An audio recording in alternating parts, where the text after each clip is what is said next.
Bonjour à tous et bienvenue pour cette nouvelle vidéo. Alors aujourd'hui, j'ai décidé de faire une vidéo pour répondre aux questions que vous m'avez posées et en particulier que m'a posé une personne qui s'appelle Cédric. Alors il m'a écrit ses questions sous la vidéo Récit de voyage astral numéro 1, le congrès, que vous pouvez trouver sur mon canal. Et ayant trouvé très intéressante mais très complexe ces mêmes questions, plutôt que d'écrire un parchemin long comme la Bible, j'ai décidé d'en faire une vidéo qui pourrait être utile à d'autres personnes. Alors comme toujours, je tiens à préciser que la manière dont je vais répondre à ces questions représente mon point de vue, donc elle ne représente pas la vérité absolue. Donc commençons. Alors sa première question était la suivante. Si les sensations sont exacerbées en sortie astrale, comme tu dis, comme par exemple au niveau sexuel, tu ne sens pas comme une sorte de frustration lorsque tu le pratiques dans le monde réel avec ton partenaire? Alors la réponse est oui et non. Alors déjà, cela dépend du partenaire. Si nous avons une bonne entente sexuelle avec lui et que nous sommes épanouis de ce côté-là, il ne se créera pas de frustration en nous que nous porterons ensuite en astral. Il est certain par contre que si nous n'avons pas une vie sexuelle épanouie, nous chercherons à combler ce manque en astral. D'ailleurs, c'est une des premières choses qui sortira. Mais partez du principe qu'une frustration porte à une autre frustration. C'est-à-dire que si je me retrouve en astral accompagnée d'une frustration sexuelle à cause d'un manque ou d'une insatisfaction, en astral, je n'aurai pas accès à une sexualité divine et épanouie. Donc, ce qui risque de se passer, c'est que pendant ma sortie astrale, je vais ressentir énormément cette envie. Et pour combler cette pulsion, je vais chercher à avoir à tout prix un rapport sexuel, quitte à me contenter de n'importe qui. Alors pour faire un exemple concret, il vous est déjà peut-être arrivé de vous retrouver dans une période de votre vie à avoir votre libido exacerbé, mais n'avoir aucun partenaire stable. Et vous vous êtes peut-être retrouvé pendant une soirée, par exemple, à vous, alors je sais que la parole n'est pas très jolie, mais à vous rabattre vers quelqu'un avec qui vous n'auriez même pas eu envie de prendre un café, par exemple, ou bien d'avoir recontacté quelqu'un qui auparavant avait été très insistant pour sortir avec vous, mais que vous aviez toujours décliné la proposition parce que la personne ne vous plaisait pas. Alors après avoir satisfait votre libido, vous vous serez peut-être senti vraiment très mal et encore plus insatisfait qu'avant. Avec ce genre de voyage astral, il est très possible qu'il vous arrive la même chose. Il arrive souvent aussi que même si votre pulsion vous porte à chercher un ou une partenaire pendant le voyage astral, il se met en place des mécanismes qui vous empêchent d'assouvir cette pulsion, comme par exemple ne pas réussir à avoir de rapport, ou que le rapport soit extrêmement court, ou que vous n'arrivez pas à l'extase attendue. Les plus belles rencontres sexuelles auront lieu lorsque vous êtes déjà pleinement satisfait. Mais attention, elles n'ont rien à voir avec un rapport physique comme nous les connaissons. Ce n'est pas une fusion de corps qui a lieu, mais une fusion d'âme qui porte à la jouissance. Il faut donc trouver une âme compatible à la nôtre. Et pendant un rapport sexuel normal, c'est la friction de certaines parties de corps qui porte à la jouissance. Alors que là, c'est le mélange de ces énergies animiques qui porte à l'extase. Et la sensation finale est 10 fois plus submergente et peut durer même plusieurs dizaines de minutes. Et pour avoir le souvenir de ce qu'est d'être à l'intérieur de l'amour inconditionnel, je peux vous garantir qu'elle est l'équivalente à celle de la jouissance trouvée lors de nos meilleurs rapports. Alors, la deuxième question est la suivante et qui rejoint la première. Donc, je ne l'ai pas mis entière. Alors, voir jusqu'à aller à une perte de libido dans le monde réel. Et là, on rentrerait dans un cercle vicieux. Moins de sexe en réel et que l'on compense en astral car c'est mieux. Ce qui te donne de moins en moins envie de le faire en réel. Alors, tout dépend là aussi de quelle expérience vous rencontrez en astral. Si on a eu la chance au premier coup d'avoir eu cette fusion d'âme, alors il est probable que si dans notre vie réelle nous n'avons pas un ou une partenaire compatible, nous pourrons être frustrés ensuite dans nos rapports et donc de ne plus avoir envie d'avoir d'échanges intimes avec notre partenaire car cela nous semble fade. Mais ce que j'ai envie de dire, c'est que cela en réalité ne dépend pas de notre expérience en astral, mais plutôt de notre expérience humaine. Cela peut nous aider à nous remettre en question dans nos relations, à savoir si c'est la bonne personne que nous avons à côté de nous, tout simplement.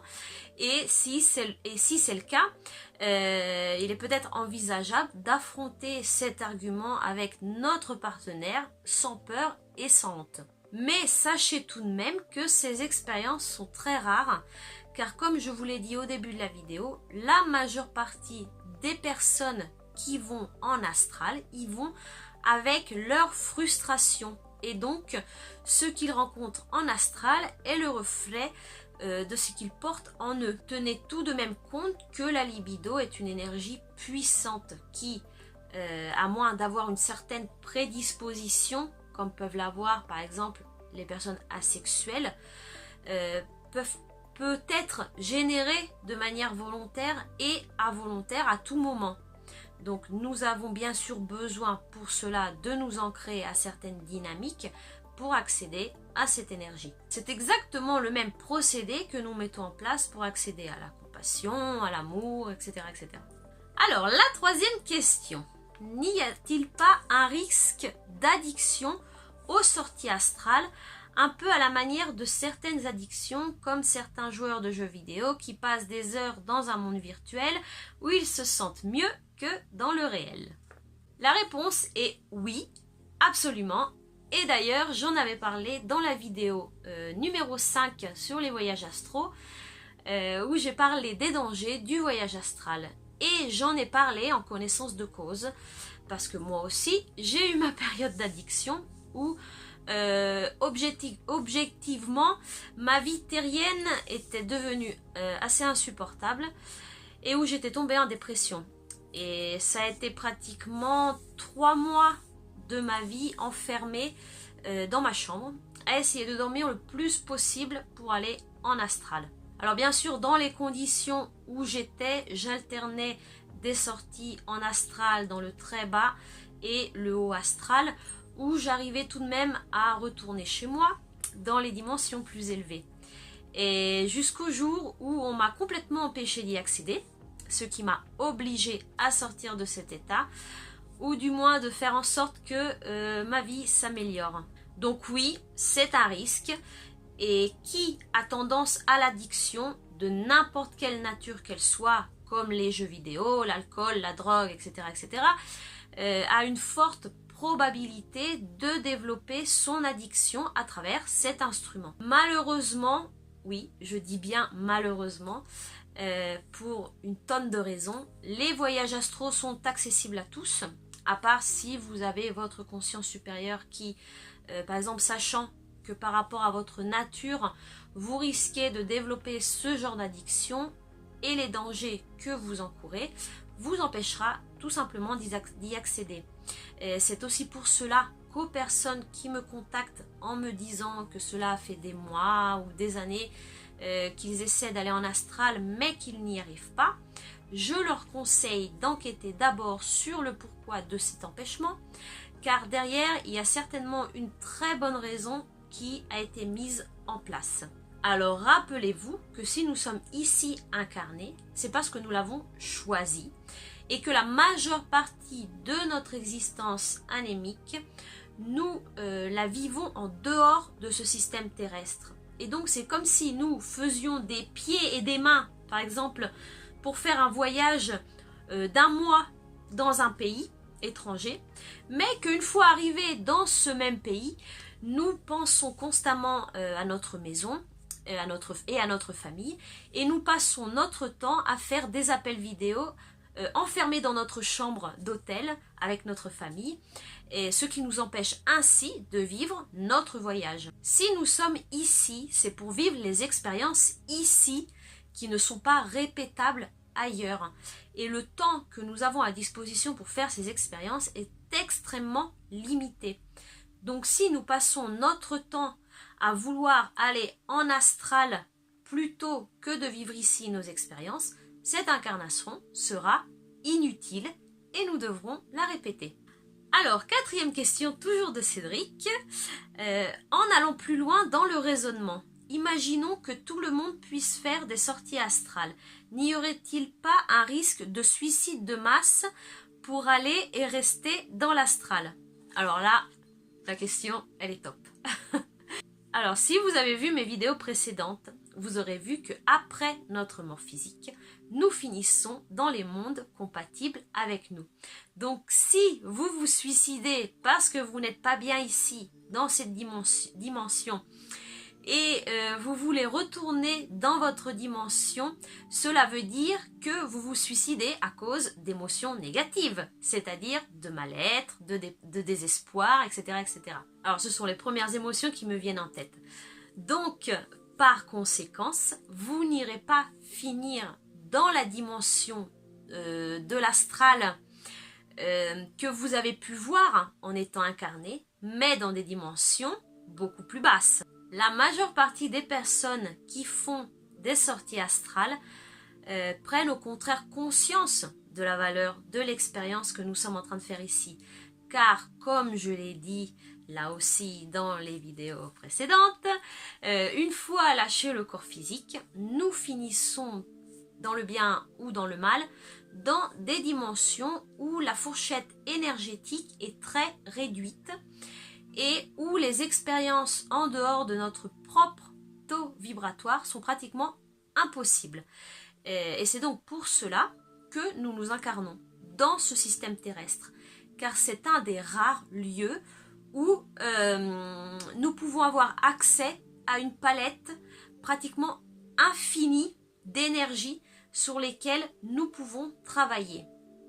Donc, si avant de m'incarner, j'étais dans un monde, disons, de conscience moyenne, mais qu'il me manquait par exemple l'énergie du pardon pour pouvoir m'élever dans une dimension supérieure, car dans la dimension où je me trouve actuellement, n'étant pas présente cette énergie de pardon, je n'ai pas la possibilité de l'expérimenter.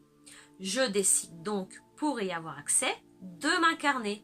Je devrais faire ensuite l'expérience de subir un tort, guérir cette énergie pour accéder ensuite à l'énergie du pardon. Alors je sais que ça peut paraître un schéma un petit peu compliqué, mais dans les dimensions plus élevées, n'existant pas les émotions de basse vibration, et pour pouvoir accéder à l'énergie du pardon, je dois d'abord passer à travers une énergie de basse vibration, comme par exemple, donc il arrive que je subisse un tort, donc je ressens par exemple de la colère, mais cette colère est présente seulement ici sur le plan terrestre. Donc pour pouvoir expérimenter et connaître le pardon, je dois m'incarner pour accéder à cette énergie de colère après avoir subi un tort, pour ensuite accéder au pardon. Donc pour accéder à une telle énergie, vous vous doutez certainement qu'il est très rare de faire cela en une seule incarnation humaine. C'est pour cela que beaucoup d'entre nous sont encastrés depuis des centaines de vies et qu'il leur est arrivé les pires choses. Mais ces choses ne leur arrivent pas parce qu'ils ont fait quelque chose de mal ou parce qu'ils méritent toute cette méchanceté, mais ces choses arrivent seulement pour les faire accéder à l'énergie du pardon, pour qu'une fois lâchés leur corps, ils ne doivent plus retourner dans la dimension où ils étaient jusqu'à maintenant, mais accéder à un niveau supérieur. Donc se suicider pour aller dans l'astral ne porterait à aucun fruit, car une fois lâché votre corps et rejoint la dimension compatible avec vous, la mémoire vous reviendra certainement et vous vous rendrez immédiatement compte de l'énorme bêtise que vous avez faite. Donc vous aurez certainement cette réaction. Oh non, mais qu'est-ce que j'ai fait? Oh non, mais n'importe quoi. Oh non, mais maintenant je dois recommencer tout depuis le début là. Je dois faire une autre incarnation. Passons maintenant à la 5e question. Alors, plutôt que faire face aux difficultés de la vie réelle, autant rester dans un monde rempli d'amour, si on est sûr qu'il existe. Alors, selon notre conception humaine, oui, ça me paraît assez logique, non?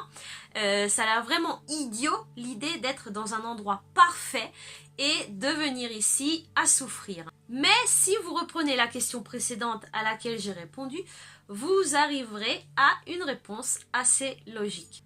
Alors, un exemple extrêmement simple à intégrer est l'accouchement. Vu que j'y suis passée, j'ai un petit peu d'expérience en la matière. Alors, n'importe quel être humain refuserait de passer par l'accouchement et de telles souffrances. C'est considéré que c'est la douleur la plus forte qui existe.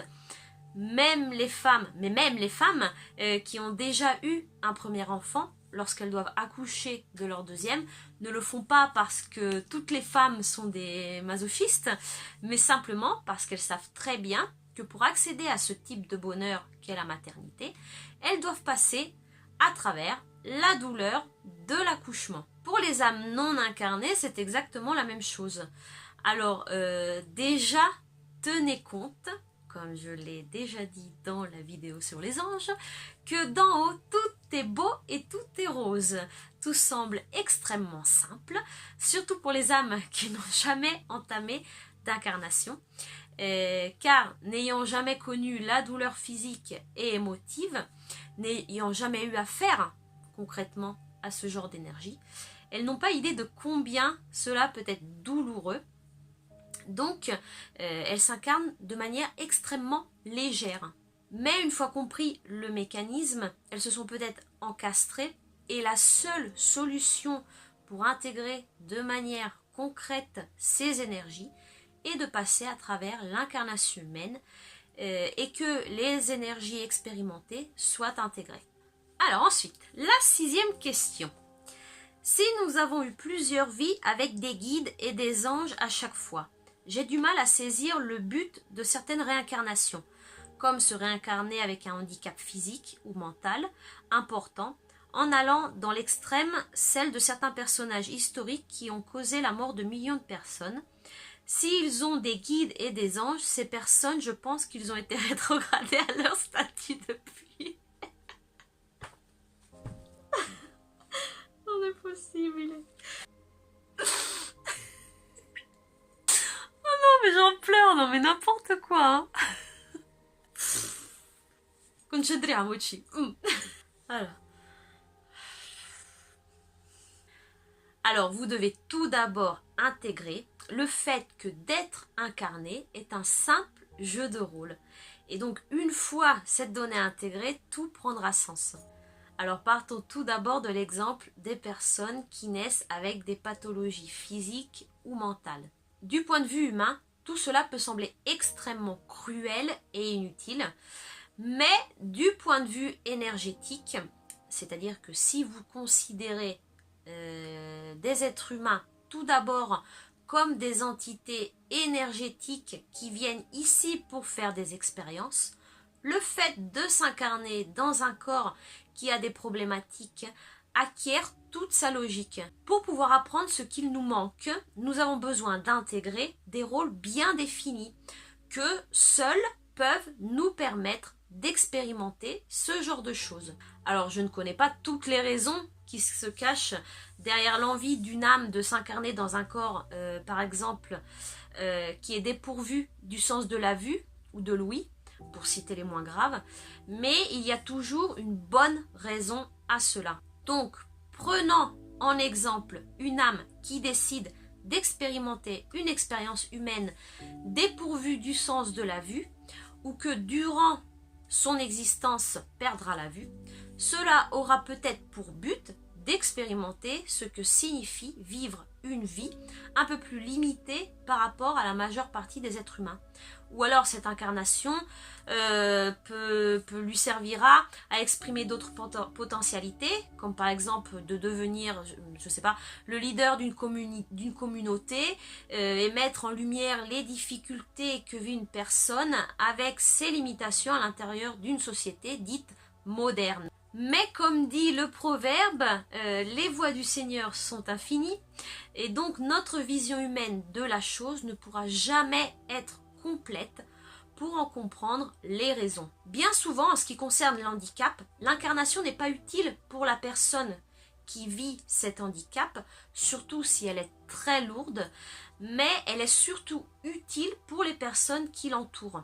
Donc par exemple, si une personne décide que l'incarnation qu'elle doit entamer doit avoir pour but, je sais pas, de développer la compassion ou de se mettre au service de l'autre, alors cette même âme demandera l'aide à une ou plusieurs autres âmes pour mettre en place tous les éléments nécessaires afin d'expérimenter et de développer ses énergies. Donc, quoi de mieux pour une âme de prendre le rôle, par exemple, d'une mère, d'un père, d'un frère, d'une sœur, etc.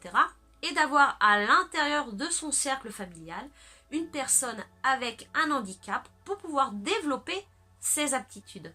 Donc vous devez vraiment voir ça comme une pièce de théâtre où chacun incarne des rôles spécifiques pour pouvoir jouer cette pièce de théâtre justement. Donc avant de s'incarner, chacun choisit son rôle et les dynamiques majeures de l'incarnation et ensuite le jeu de rôle peut commencer. Donc une fois que les âmes se sont toutes mises d'accord et que le plan d'incarnation est prêt, les âmes s'incarnent et vivent la vie qu'elles avaient décidé de vivre ensemble. Mais si une seule incarnation ensemble n'est pas suffisante, elles entament une autre incarnation où éventuellement les rôles peuvent être inversés afin de donner la possibilité à toutes les âmes d'expérimenter à leur manière les dynamiques qui iront se créer.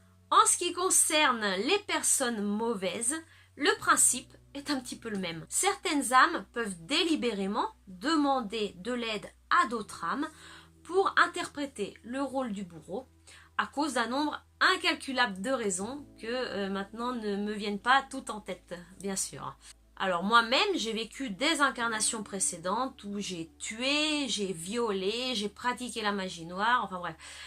Tout ce que vous pouvez imaginer que puisse faire un être humain de pire, je l'ai fait. Mais c'est grâce à toutes les âmes qui ont accepté de faire ces expériences avec moi, en interprétant les rôles de victime, que j'ai la conscience que j'ai aujourd'hui. Ce sont des rôles que nous interprétons. Mais attention, cela ne justifie absolument pas que tout doit être accepté ici sur Terre, dans le sens où si une personne se fait frapper ou violer devant moi, je n'irai certainement pas penser que de toute façon ce ne sont que des énergies, que cela fait partie du jeu, que cela n'a pas d'importance et que l'âme qui est la victime doit vivre cette expérience pour X raisons. Et donc je n'ai pas de raison d'intervenir. Alors qui sort ce genre de phrase ou qui a ce genre de philosophie est simplement un inconscient qui suit une pseudo-spiritualité comme je la définis de bar. Si à l'instant où est commis le crime je suis présente, cela veut dire que cette expérience est également destinée à moi. Donc le fait d'intervenir définira non seulement la suite de la vie de l'agresseur, de l'agressé, mais également la mienne. Comme vous l'avez certainement compris, chaque événement est minutieusement préparé tout au long de notre vie afin de se faire rencontrer les âmes compatibles et les situations afin d'expérimenter ce pourquoi nous sommes venus. Comme je l'ai dit tout à l'heure, pour l'exemple du pardon, comment je peux prétendre d'intégrer cette énergie si avant je n'ai pas subi de tort? J'aurais donc besoin de rencontrer sur mon chemin une personne qui me fasse subir un tort. Donc en quelque sorte, sans la basse conscience de cette autre personne ou l'acceptation de jouer ce rôle, je n'aurai pas la possibilité d'accéder à cette énergie. Chaque chose que nous devons apprendre ici nous est apportée par la vie. Donc, si la vie sait que je suis ici pour des motivations particulières, elle fera en sorte de me faire rencontrer certaines personnes et de vivre certaines expériences qui me sont utiles. Si chaque personne réussissait à voir de cette manière les choses, tout serait beaucoup plus facile, je vous le garantis.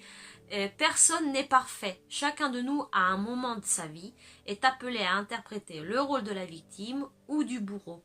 Et être conscient de soi veut dire ne plus avoir besoin d'interpréter ni l'un ni l'autre de ces rôles. Donc non, les guides et les anges ne seront pas rétrogradés à la fin de l'incarnation. Vous devez aussi tenir compte que au-delà de notre dimension terrestre, à un certain niveau de haute conscience, le bien et le mal n'existent plus. Et d'ailleurs, à ce propos, j'ai une histoire qui me vient en tête pour vous expliquer un petit peu ce principe. Un jour, un garçon qui avait de très gros problèmes dans sa vie demanda constamment à ses anges de lui envoyer un signe pour savoir quoi faire. Donc l'ange qui le suivait décida donc de faire porter son attention sur un livre où il aurait pu trouver toutes les réponses qu'il cherchait. Il commença donc à essayer d'attirer son attention sur la publicité d'un livre dans le métro, mais ce garçon passa devant sans y faire attention. Et il passa ensuite devant une librairie où le livre avait été exposé dans la vitrine, mais là aussi il passa devant sans y faire attention. Donc l'ange, désemparé, ne savant plus quoi faire, décida de s'adresser à un démon pour lui demander son aide. Le démon lui répondit de ne pas s'inquiéter, qu'à partir de maintenant, il allait s'en occuper lui-même. Donc le garçon traversa la route et au même moment, un camion arriva et le renversa. La libraire qui était dans le magasin ayant vu toute la scène se précipita dehors pour porter secours au garçon.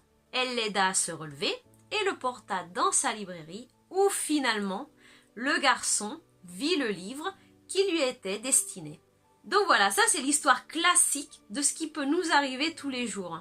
À un certain niveau, le bien et le mal n'existent plus. Il existe seulement la chose à accomplir. Et donc cela n'a pas d'importance à travers quel chemin nous y arrivons.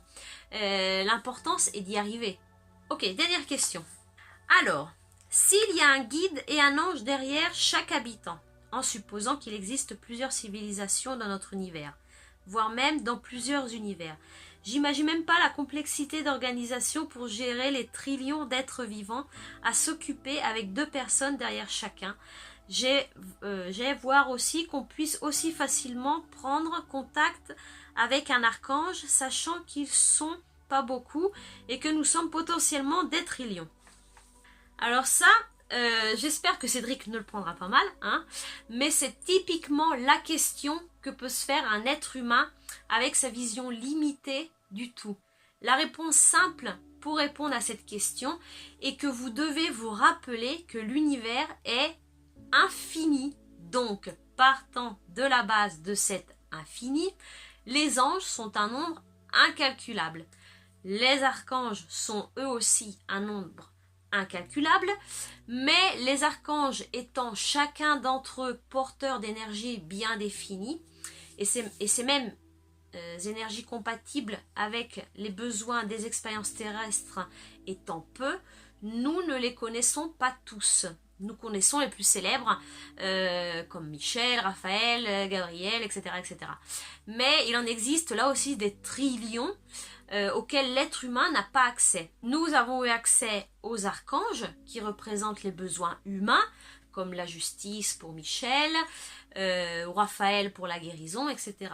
Mais sur la Terre, il y a des énergies dont nous n'avons pas besoin, et dont nous ne connaissons même pas l'existence et qui appartiennent à d'autres archanges. Si on parle en revanche d'autres civilisations dans notre dimension ou dans d'autres dimensions, vous devez aussi tenir compte qu'il y a des civilisations qui sont extrêmement évoluées au niveau de conscience et qui n'ont pas besoin d'un support angélique. Le fait de faire ce genre de calcul sur la base de notre conception humaine est assez ridicule, car nous avons le 0,0001% de la perception de ce qu'est l'univers. Et encore, j'ai été très généreuse. En ce qui concerne de prendre contact avec un archange, la question est assez vite résolue là aussi, car ayant une conscience extrêmement haute, ils ne sont pas accessibles à tout le monde sur cette planète. Tenez également compte qu'ils n'ont pas la même densité physique que nous, et que n'étant pas en chair et en os, mais composés de pure énergie, et existant dans une dimension sans espace et sans temps, ils peuvent être partout au même instant. Donc je vais m'arrêter ici pour cette vidéo. Et aujourd'hui je me suis concentrée sur les questions que m'a envoyé Cédric. Et d'ailleurs je te remercie beaucoup si tu regardes cette vidéo pour ces questions, parce que je les ai trouvées vraiment très intéressantes. Et donc elles méritaient ce genre de réponses par vidéo. Donc j'espère que mes réponses ont pu vous éclairer un petit peu. Tenez tout de même compte, encore une fois, que les réponses se basent sur ma vision de l'existence et les expériences qui m'ont amené à avoir cette opinion. Si vous avez d'autres questions de ce genre, n'hésitez pas à me les écrire sous cette vidéo ou sous d'autres vidéos. Et de temps en temps, je ferai quelques vidéos récapitulatives avec vos questions. Je tiens également à rappeler, encore une fois, que mes sorties de corps se font de manière spontanée. Et c'est-à-dire que je ne passe pas à travers la relaxation du corps, où ensuite il s'endort et je sors de mon corps. Mais la majeure partie des fois, je me réveille directement en astral ou je prends conscience dans un rêve lucide, ce qui me fait ensuite accéder à l'astral. Donc non, je n'ai pas de technique pour vous aider à aller en astral. Et d'ailleurs la personne qui m'a dit que donc je ne servais à rien et que mon canal était totalement inutile, je la remercie également. Et je sais qu'il s'attendait certainement à recevoir un miracle de ma part pour l'aider à aller en astral, et donc ne recevant pas de réponse positive de ma part, il a eu la bonne idée de m'écrire ça.